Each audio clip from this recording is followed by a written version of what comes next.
All right, welcome back with a quick little news of the day video here for you guys. Not too much going on in the past 24 hours. We are, of course, finishing up our Western European TI11 qualifiers as of right now, which, as of recording this, Team Liquid and Team Secret are currently in Game 3. So that should be really exciting. And once that series is completed, once the grand finals and the entire qualifiers are completed, I will be doing a review of the whole thing. So be sure to check that out in a few hours when that is completed. So jumping into some of these stories, we're going to be kicking off with a story coming out from the Chinese scene, and then for a bulk of this video, we're going to be talking about some stuff in Western Europe. But to kick things off, I think this is probably some of the biggest news we've heard, is that Faithbian, of course, member of PSG.LGD, TI winner in TI6 with Wings Gaming, TI10 finalist, of course, has announced that he plans to retire at the end of TI11. This was also released with a little bit of a note to the fans, as well as a bit of a memo that he wrote shortly after the conclusion of TI10, another message to the fans kind of explaining why they did certain things in those grand finals. Because, of course, back after TI10 finished, there was a lot of backlash from fans of PSG.LGD, mainly Chinese fans from PSG.LGD, about how they played those finals, how they felt like it was rigged, how it felt like PSG.LGD were just not trying in that last game, which is really heartbreaking because it is a game 5 of TI in the grand finals. There really is no bigger game than that, so it makes sense that teams would succumb to that pressure, and PSG.LGD, unfortunately, they did.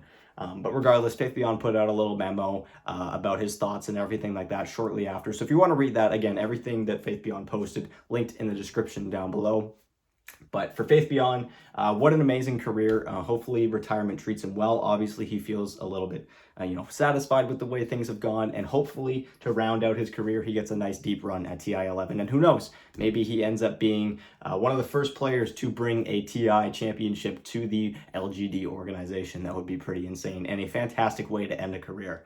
So yeah, best of luck to Faithbian. And for PSG.LGD, that means that they're going to be having to find a new player in this upcoming season. They've had the same roster together for quite a long time, so this is going to be a pretty interesting shakeup for them.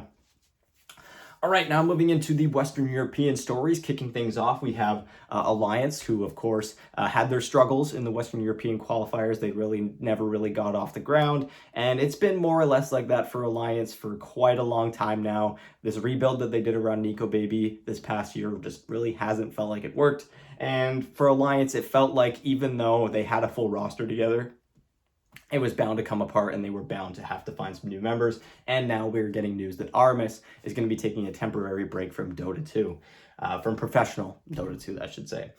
He just mentioned that it's going to be him trying to find that motivation again, something that he feels like he's been lacking. So, of course, we don't know how long it's going to be. That could be a month, that could be a year, that could be, never coming back. Maybe he just doesn't find it. So all the best to Aramis. I'm really hoping he's able to take that time to find that appreciation for the game once again. But regardless, for Alliance, again, this is a shakeup in their roster. They are probably going to have to make some big changes, and this opens up a free slot for them now where they can hopefully bring in some new players. So, yeah, all the best to Aramis. Hopefully he's back shortly. I'd assume, even though it is TI season and they're not missing it, he's not going to be back for Tour 1 because at that point he would only be taking a couple months off, and Alliance already isn't attending TI. But who knows? He could be on a new team by then. Regardless, all the best to them and Alliance. And finally, a little bit of news coming out from these actual qualifiers that are taking place.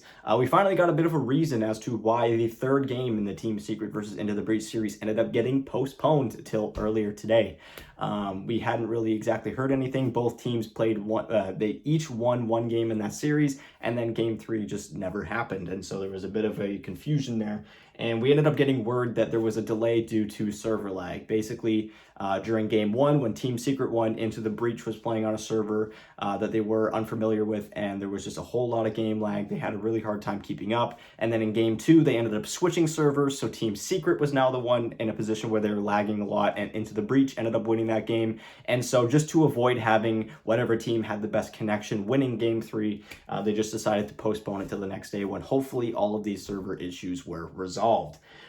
Which makes a lot of sense. Of course, this is TI that we're talking about. You want to make sure that the best team is the one that's going to be moving on. So it makes sense to postpone it in the sake of fairness. However, that would be true if we didn't have Limmp then calling out PGL, the tournament organizers, for this.